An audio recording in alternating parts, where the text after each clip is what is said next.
They're making you feel very powerful emotions on how much a stranglehold the Empire has on everyday people, or not even everyday people, even people that are supposed to be working for them on their side. So it's this very odd balance of power that the Empire has and the way that they choose to wield it over the entire galaxy.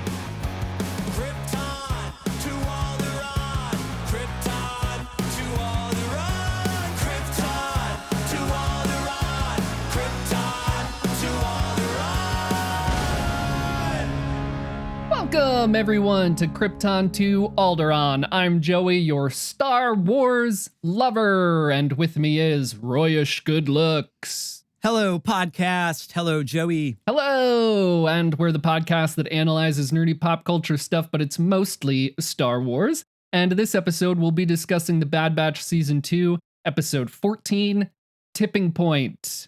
But first, our power continues to grow stronger, with more subscribers and views on YouTube.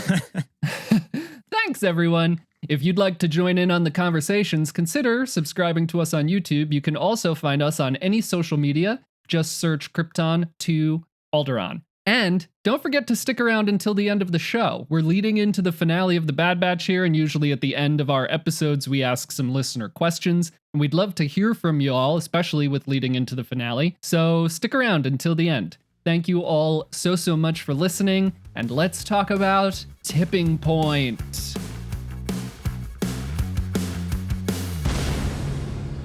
Royce, here is my synopsis for this episode. Clones imprisoned. Good soldiers follow orders? As more clones begin to question this, they're arrested and transported to an unknown facility from which they never return. Luckily, a group of clone heroes are determined to liberate their brothers and provide them sanctuary with the few allies they have left. Will Crosshair be able to warn Clone Force 99 of the impending dangers? Or is everything proceeding as Dr. Hemlock has foreseen? Joey, they should put that on the DVD box set. You said it different, which that means now I have to type a new thing. ... What a whirlwind of an episode. What a whirlwind of a synopsis. How did you feel about this episode? I love any Star Wars that opens up with some badass ships and some kind of gunfight, like, the beginning of Revenge of the Sith, obviously, is like, whoa, this is awesome. That's putting the star in Star Wars, right? I think it's putting both the star and the wars in Star Wars. I'm okay with either or. And both, obviously. Man, I thought those ships were real cool. They were like, I don't know if we've seen them before, but the Imperial ship reminded me of that like Republic ship at the beginning of Phantom Menace, the way the engines were laid out.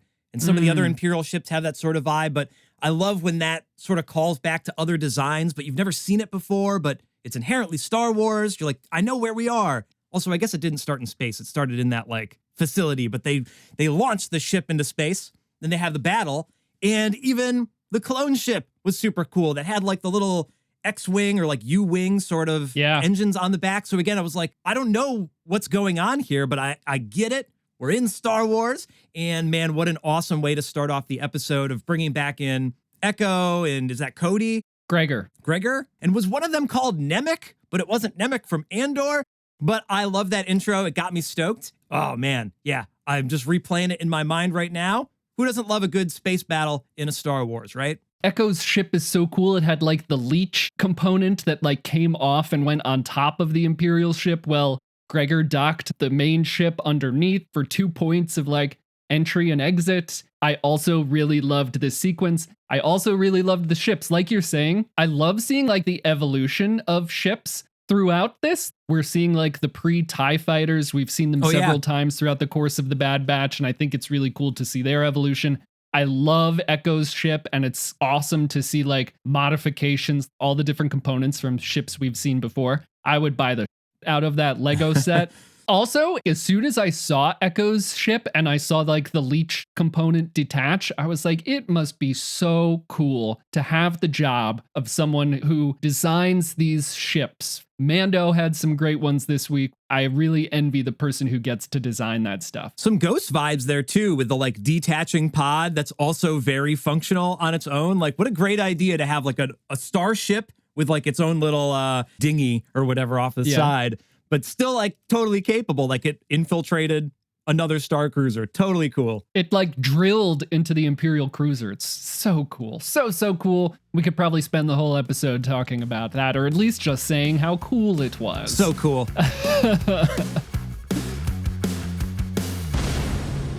So yeah, we see Echo for the first time in a while, and Gregor. You remember we met Gregor last season? They rescue Gregor from the Imperial facility. And then Hauser. They're rescuing Hauser and a group of other clones. Do you remember meeting Hauser? I remember Hauser defecting and throwing his blaster down, and that being another tipping point scene in the series. But I got to be honest, I was definitely like, wait, who are all these clones? Obviously, it's not Cody because he was different, but it wasn't Rex, and you just corrected me on that. I'm having a little trouble meeting so many clones and identifying them all, but cool nonetheless that there's all these unique clones that we're now putting together on the same team. Let's just say they'd recognize my face. That's what Boba Fett says in the second season of The Mandalorian. Oh, that's a good one. Yeah. Let's not forget about our friend Stun Gun, by the way. Shout out to Stun Gun and Stun Grenade. Plenty of that in this episode. I loved the part where like Gregor's got the ship beneath the Imperial ship, and he just opens the seal and throws the grenade out and then closes the seal again. So good. Like these stupid troopers. Also, I wonder if they're still using stun gun because the clones aren't sure whether the troopers are clones or not. Mm-hmm. You could tell they're wearing the different armor and stuff like that, but we don't know if there's clones mixed in with the, conscription soldiers. So I'm wondering if that's why they're still using stun guns. That's an interesting point, that they wouldn't know who they are. Either way, I like thinking that they're like, we're not trying to start a war. We're just trying to rescue our brothers. So we don't need to kill you. We're just trying to get our people back. But I love that. That's always been such a cool recurring theme in the series. And also, I'm getting a lot of vibes that they're starting to showcase that the new troopers, while kind of badass and being given so much more power in the galaxy, are still being outsmarted by the clones. Ooh, we're going to get to that. There's a lot of scenes, like even with Crosshair towards the end, I know we're jumping way through, but the new troopers, even though they kind of look badass, I'm not quite sure that they're really up to par with the clones. It was like 3 or 4 clones, all of us against a battalion or whatever they say, like an Andor, 2 fighters against a Star Destroyer. They're pulling the rug out from under these TK troopers, man. So take that, Empire. Yeah. So while we're talking about the more broad scope of this episode, I noticed this. I thought it was really interesting. Maybe I'm wrong. Correct me if I'm wrong, Royce, but I think this is the first episode where we spend time with different characters in different locations with like different plot lines, right? Usually it's very like, this is the Crosshair episode. This is the Clone Force 99 episode. We start off on Balmorra transporting those clones. And then we go to Mount Tantis. We see Coruscant. We see Pabu. And we go back and forth. On the last episode, we were talking about the Bad Batch. We got into a little bit of this like idea of seeing these opposites within this show. Fee and Sid, Tantis and Pabu. And now they're bringing all of them together. Do you have a correction for me anywhere in there? Has this happened before? I can't confirm or deny, but I did pick up on that. Like even in my notes, I wrote like cut to Crosshair, cut to Pabu, cut to Tarkin. Like they clearly went to these different plot points, these things happening in the same kind of linear timeline, but in different parts of the galaxy. So that did feel different and worth noting to me, like to keep the episode straight in my head as I was taking my notes. But I like that because obviously we're at the end of the season and we have to build to that. This episode's called Tipping Point, but we got to get to like the tipping point, the boiling point, like where things are going to pop off here. So this was a perfect episode connecting the dots between Crosshair reaching out to the Bad Batch receiving that message, Echo meeting back up with the Bad Batch, and now everyone's sort of on the same page. We know the Bad Batch is maybe skeptical of the message from Crosshair, but now all the plots have finally converged, and that's obviously important to set up a great finale, hopefully next week. Did you think that was working, or was that a turnoff with the different format? I thought it was working. And there's so many times where we see some form of media that's focusing on different plot points, and I don't think they do it all that well, or it's very jarring, or they either spend not enough time with one and too much with another or something like, and it's just super jarring. I can't think of any specific examples of that in recent memory. We'll save it for another episode. I think that this worked really well in the sense that if you like think of the season as a funnel and we're narrowing down to the base of the funnel where all of these things are converging, it felt like all of the pieces were coming together instead of this piece is over here and then we're jumping to this piece over here. And it also, I think, an extra energy that it adds to it all is maybe a feeling of imbalance, like keeping the audience off balance. We're not staying with one group too long and we're bouncing to this one and we're like, oh, nice sunny Pabu, cut to Crosshair being tortured. We've talked about before, like a false sense of security and not being able to like relax while we're watching an episode. And leading into the finale, I think that that's important with this episode. It kept our attention, not that it wouldn't have, but so much more than usual, I think. We meet up with Crosshair. He's being held captive on Tantis, and we see them actually beginning to torture Crosshair. What did you think of seeing Crosshair, or even more eerily, not seeing Crosshair being tortured? Yeah, that scene with the doctor, which, by the way, hearing them announce him as Dr. Royce Hemlock really irked me, man. They couldn't have made a Royce character like, a Jedi that rescues Grogu. Would that have been too much to ask for? They've done this scene a few different times in Star Wars lately, and it's clearly the Princess Leia interrogation scene from the Death Star, like very similar to that, same probe droid or whatever, same era, similar at least. So obviously the same technology. It never feels good though, man. They really seem like they want to paint the Imperials as these evil, evil people. And they're doing a great job with that, but they've sold me on it. I don't want to see any more of that. And I don't need the Bad Batch to be a kid's show, but I would love to have a little bit more levity, even though I suppose this episode balanced that out a little bit. But yeah, it's powerful when they're like, we're going to jab you with this serum, or we're going to gas you in this room, and we're like experimenting on you, and we're going to get the information out of you whether you like it or not. It's all uncomfortable, obviously written with intention. It certainly elicits a response. I feel like I've been a broken record on this, but they're making you feel very powerful emotions on how much a stranglehold the Empire has on everyday people, or not even everyday people, even people that are supposed to be working for them on their side. Hemlock says, Crosshair, you're not being punished. Oh, but we are going to still torture you and try to get some information out of you. But you're not being punished. You're in fact going to be given an opportunity. So it's this very odd balance of power that the Empire has and the way that they choose to wield it over the entire galaxy. Very eerie and very uncomfortable, I guess. It's interesting because we've seen this similar scene in Andor with the doctor that's torturing Bix. Well, and Pershing in Mandalorian.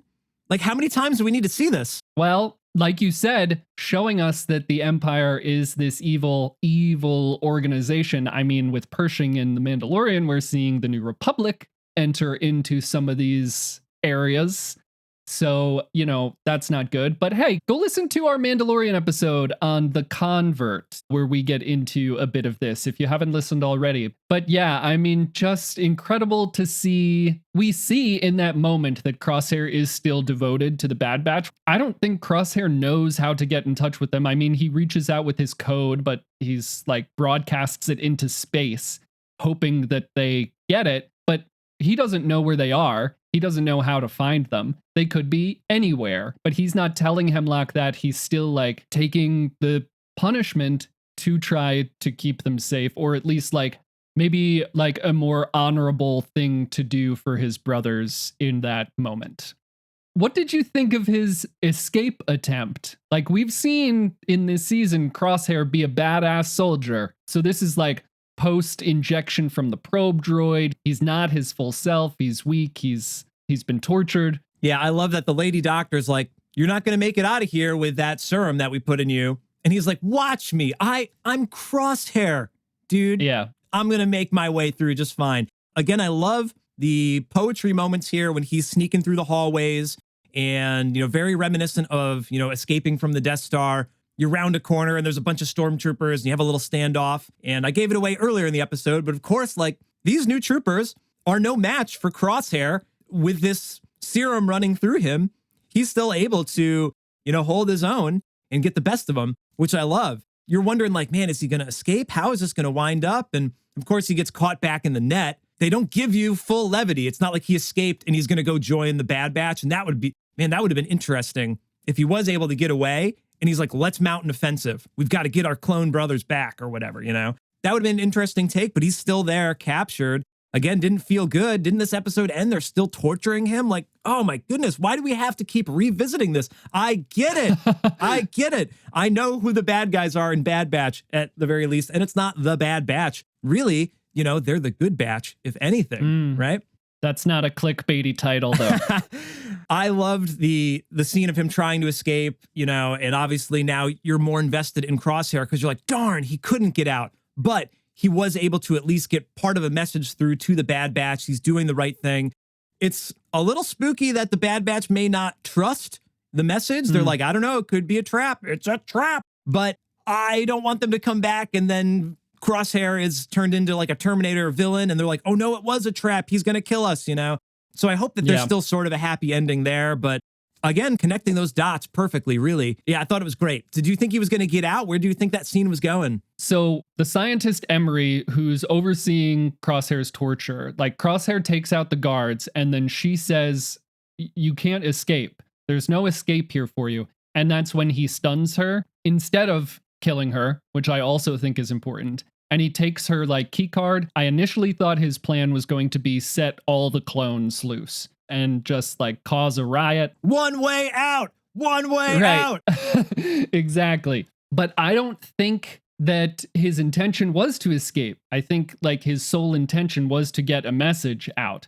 And just seeing him still be able to, like, in his state, one clone taking on all of those troopers and beating them. He got through that facility. He took all of those troopers out and got to like the communications room by himself under the influence of whatever they have pumping through him. We see him missing shots, which we've never seen before. I mean, he makes up for it pretty quickly and he still bests the clones, even though he's missing sometimes. We've seen him get shot at by tanks and not flinch and not miss. And we see him miss, but he still is better than all of them. And honestly, you've brought it up a couple of times this episode now, how bad these troopers are. And I can only think that this is the quality of soldier you get to volunteer in this kind of regime. And I think that that's very fitting and goes through all of Star Wars, all we're seeing from the original stormtroopers who can't take a shot.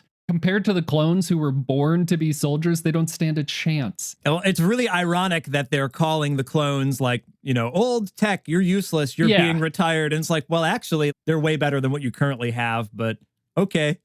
Exactly. I also just love this like setup for how terrible the stormtroopers are. Like, it's always been a joke, right? Yeah. Stormtroopers can't make a shot, but now we're seeing... We've canonized why they suck. Exactly. And that's why they rescued Gregor last season. Gregor was like training the new recruits and he said something like, well, I'm not going to show them how to be the best, am I? But also like, these are the quality of soldiers you get during an Imperial regime. I do think it was interesting that Crosshair stunned Emery and killed the guards. What did you think of that? It's hard to see sometimes, but I think Crosshair is a little bit of a sweetheart. All right. At the end of season 1, he tries to save the droid for Omega, right? AZ, yeah. They're all struggling to survive and make it to the top of the ocean there. They're in those like tubes or whatever. It's a very stressful scene. The robot's like pushing the vials up. I think Crosshair helps save that droid and at least save the rest of the Bad Batch or whatever. And it's one of those like, yeah, it's nothing. Don't worry about it, kid. It's nothing. But, deep down, he also cares about the people around him, and they've written his character to be sort of this tortured soul and, this tool used for evil. But yeah, he doesn't need to kill. I don't know why for the plot line, she still needs to be alive. It seemed like he could have just gone out, in a fit of rage and just took down everybody. But maybe, the blaster wasn't on stun for him to make his escape. So those first 2 troopers had to be a sacrifice. He didn't need to then murder anybody else. it's showing into his character. You know, he's making a rational decision rather than like, I am set to kill. You know, here's your problem. Your crusty doll was set to evil. You know, he's actually a good guy. Yeah, he does kill the other troopers on his way to the communications room. He definitely purposefully stuns her. I do think like she's been nice to him, right? She's been relatively compassionate as much as they can be. Well, that makes it even more complex then. Like, why that character and not the troopers? Well, they cut to her a lot during this episode, especially when Hemlock is talking about Omega and saying things like she's just a clone, she's property of the Empire. And so I think, I don't know if this is a crazy left field theory, but I think she's a clone. And Crosshair spared her life. I think she's an ally in waiting for Crosshair and the Bad Batch. I think she will help out somehow. Echo did say they had people on the inside. Is this the 24 double cross? Well, I hope not, because she's still like following Hemlock's orders and torturing Crosshair. She did let him go and not stomp on a cyanide capsule to like electrocute her brain or whatever. So, but she might not have one if she's the only clone we've seen have that is the assassin clone. Anyway, she might be a clone. I don't know, but I think that would be interesting. Either way, I think she will be an ally for Crosshair coming up here. What did you think of seeing the Batch continuing their beautiful, wonderful life on Pabu? You know that we love Wrecker here on the Krypton to Alderaan podcast. He's fishing. He's like, I love that. I built a dock and I moored the boat to it. Like, what kind of, you know, we were making fun of dialogue with like some of the new Mandalorian episodes. Like, here Wrecker is, he's like fishing. It's so heartwarming, but also totally different than what you'd expect, where he's like, I want to smash stuff, you know? Yeah. And be a soldier. Here he is fishing. So yeah, another just nice view into what they're doing on Pabu and teaching Omega to fly the ship, and Hunter still thinking like, oh, maybe we could stay here. You know, I think it might be the best thing for us to stay here. Obviously, again, that's the foreshadowing stuff of like, I don't know if it's all going to work out, but interesting to balance the stressful situation with Crosshair in the polar opposite, like we're fishing on Pabu. You know, it's a vacation. Yeah. I loved seeing Wrecker fishing. I love Wrecker and I love fishing. Seeing those two things together were just great. And we've talked before about like how Wrecker's up for whatever, and it just seems like that's his vibe, right? He's like, I've never been fishing, but I like it. Yeah, he's a soldier. He's a soldier when he needs to be a soldier, and he's like chill when he needs to be chill. He's vacationing when he needs. He has a great work-life balance, Wrecker. He's very good at that. And yeah, I really enjoyed, talk about like levity, going from it's night out on Tantis back to Pabu, and we see all of this fun stuff happening. They're rebuilding. We see like Wrecker comes up with the fish that he caught for dinner or whatever, and Shep says, he's becoming an integral part of the community. All of you are, to Hunter. And that's when we get into a little bit more of the idea of them staying there. And Hunter says, putting down roots as a soldier is an occupational hazard. And Shep says, is that all you are? A soldier? Which I love that question. I think that's the tagline for the show. Put that on the DVD box set. Exactly, but it's done so well here, fitting within the plot and the like dialogue of the show, where with Mandalorian couple of episodes, not to keep harping on this, but there's some dialogue that just feels very shoved in there for maybe the people that are like washing dishes while they're also watching the show, just to keep everybody up on what's going on. Either way, I loved this little conversation. So let's talk about Omega's flying lesson. You're talking about levity and wanting to see more levity. It sounds like you're not on board with seeing the darker torture stuff. What did you think of seeing this training session with Omega? You know, this is the rite of passage for anyone who's learning to drive a vehicle. You know, you're in that with your parent and they're like, or your sibling or whoever's teaching you. And they're like, oh my God, please don't crash. Like, you know, hit the brake, you know, turn, cut the wheel, whatever it may be. Like, obviously the direct parallel to that real life situation. She can barely see over the wheel. It's great. They wrote that great. They set all the framing of the shots great, where you see Tech's reaction and you see Omega really loving it. And, oh, I'm going to do the Tech maneuver. Like, that was just great. A great scene. One thing I thought, maybe not on the levity side of the conversation, I thought it was a little weird, though, that she's driving the ship And I guess the mayor said something like, oh, they're learning how to fly the ship, right? Some more flying lessons. So it's the thing they were doing. But I was kind of concerned, like, don't you think the residents of Pabu would be a little bit off put by like the Bad Batch doing like soldier training? This is our sanctuary and you're flying the ship around. You're doing these crazy maneuvers and the fishing and the helping of the rebuilding. That's all great. But if you guys are going to be doing like basic training, we are a peaceful society here, you know? And I feel like there's a little bit of a disconnect between obviously the Bad Batch is trying to chill out and flying a ship is maybe a helpful skill outside of war anyway. But that seems more of a like, we need to train you to fly the ship in case you need to fly the ship because that's what soldiers do. And that still seems like part of that ethos within the Bad Batch.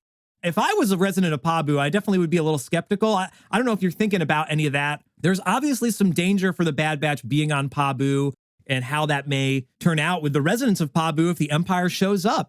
I don't know. Did you see anything there? Like, that's, I did not think about that at all. And there is a scene where she's flying the ship and like residents are waving. They were and cheering. Yeah. Joyous and stuff. But that is neat to think about, that there might be some residents there that are like, we are a sanctuary. We don't want this kind of stuff going on. We don't want even the vibe of this kind of stuff going on.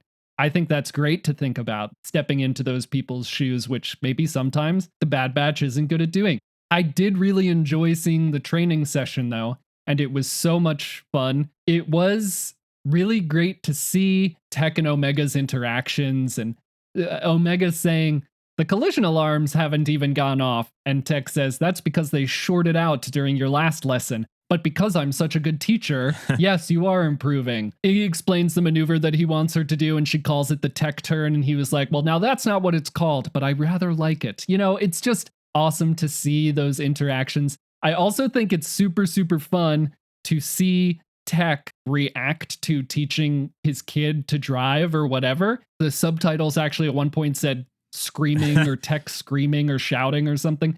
We have seen him do everything. He's a soldier. He's not afraid to go into battle. He jumps off of cliffs. He drives the riot race. We've never seen him afraid at all. But he's like stuck to the back of the seat, right? And he's like, his facial expressions are scared. It was just so fun to see that he's this hardened soldier who's good at everything, to be afraid of this kid driving his car or whatever. I want to compare that conversation that Shep and Hunter are having with the conversation that Echo and Hunter have when Echo shows up. Echo's talking about what he's been doing, and he says it's not about winning, it's about fighting for our brothers. And Hunter says, when is it enough? What did you think about that whole scene, about maybe Hunter giving more thought to staying on Pabu? Yeah, there's a lot to that. It's even like kind of like Han Solo, like, this isn't my war, kid. I'm in it for one person, me.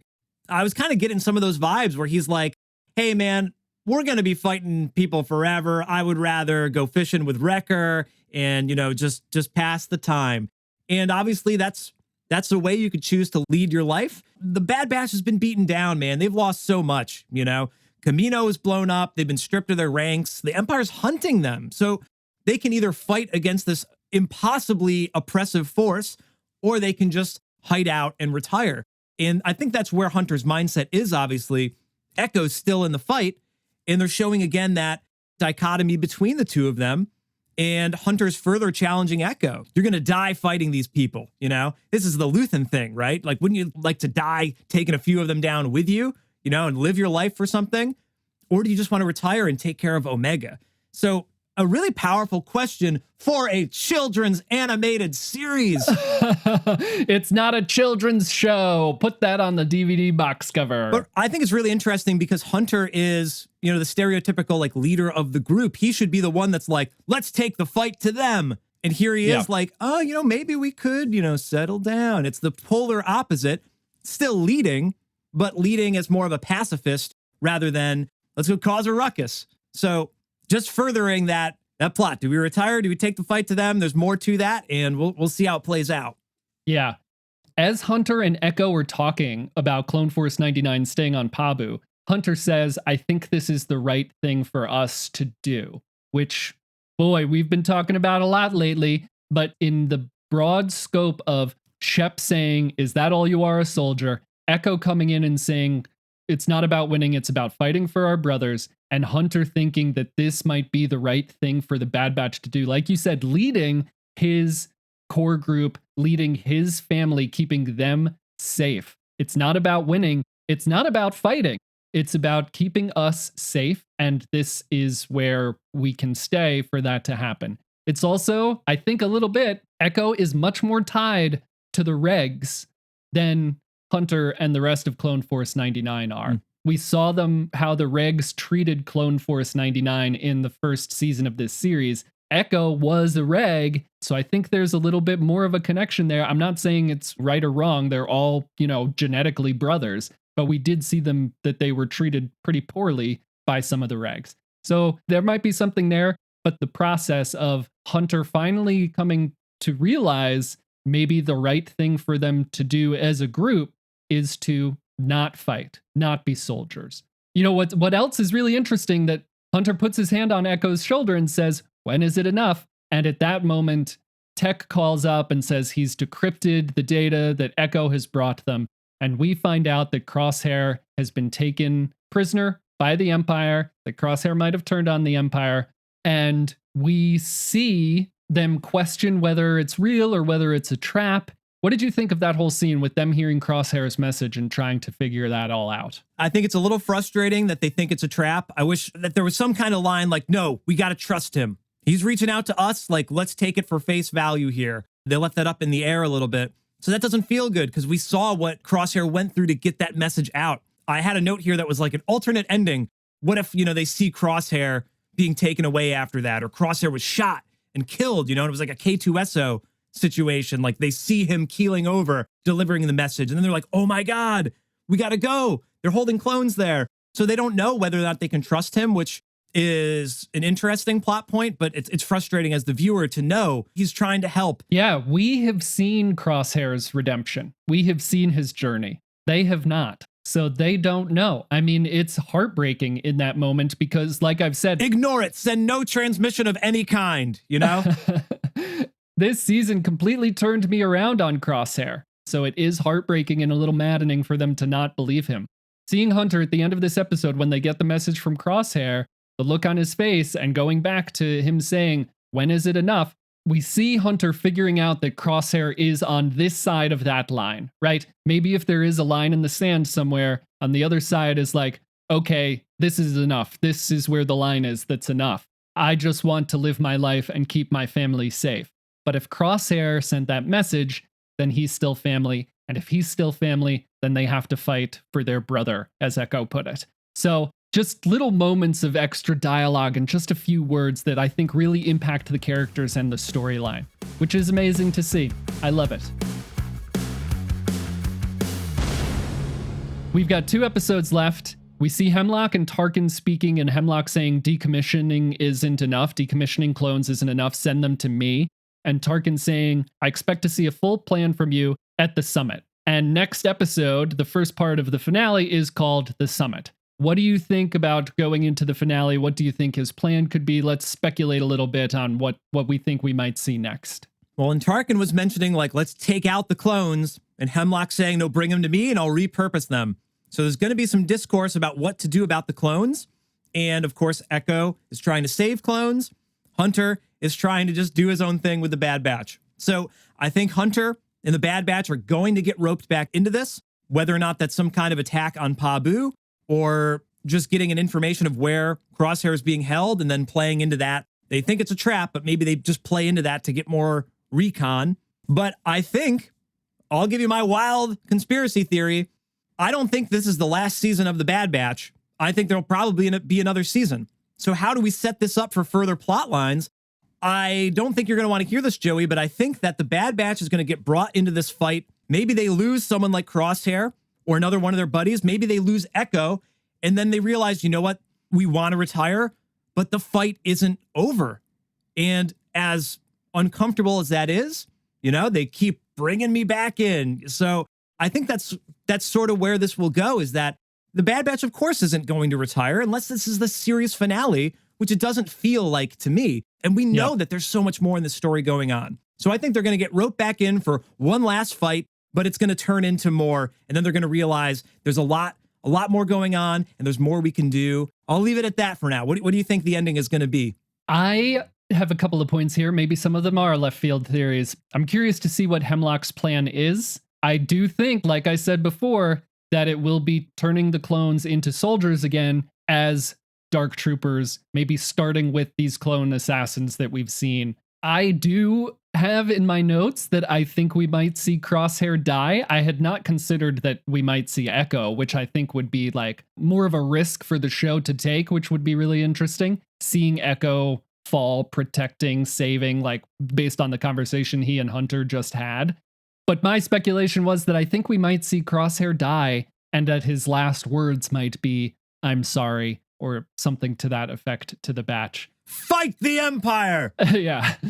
I also don't think they'll lose Omega and get her back. I think this season will end with the Empire having Omega, and it will be a cliffhanger. Yes. Yep. You nailed it there. Joey, you have just been promoted to head writer. I totally forgot about that plot point. And yep, Omega gets stolen, and we spend a year or two waiting to see what happens with that. Nailed it. Yeah. It would be really a heartbreaking cliffhanger to end this season with the Empire having control. I mean, even if the Bad Batch gets Crosshair back, but by doing that, the Empire gets Omega.